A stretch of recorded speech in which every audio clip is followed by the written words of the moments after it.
Պարոն Սարգսյան, Իսրայել-Իրան հակամարտության համատեքստում Հայաստանի Հանրապետության դիրքորոշումը որքանով է ադեկվատ ստեղծված իրավիճակին եւ ստացվել է, որ մեր տարածաշրջանում ազդեցությունը Ռուսաստանի թույլատրել էր, հիմա էլ արդեն Իրանին է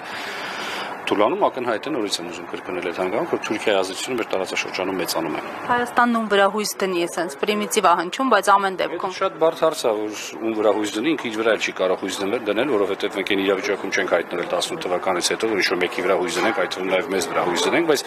ամենայն դեպս Հայաստանը կարծում եմ պարտավոր էր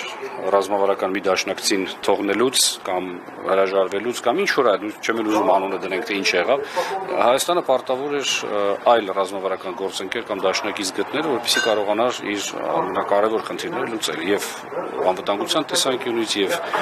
նաեւ տնտեսական տեսանկյունից, դիվերսիֆիկացման տեսանկյունից Հայաստանը ռազմավարական դաշնակից չունի այսօր, դե ֆակտո չունի։ Իհարկե թղթի վրա դա այդպես է, Ռուսաստանը շարունակում է Հայաստանի ռազմավարական դաշնակիցը մնալ, բայց երկկողմ հարաբերությունները մակարդակի վրա չեն, որպեսզի դրանք կարողանաս կոչել ռազմավարական դաշնակցային հարաբերություններ, իսկ սա կարծում եմ շատ լուրջ մարտահրավեր է։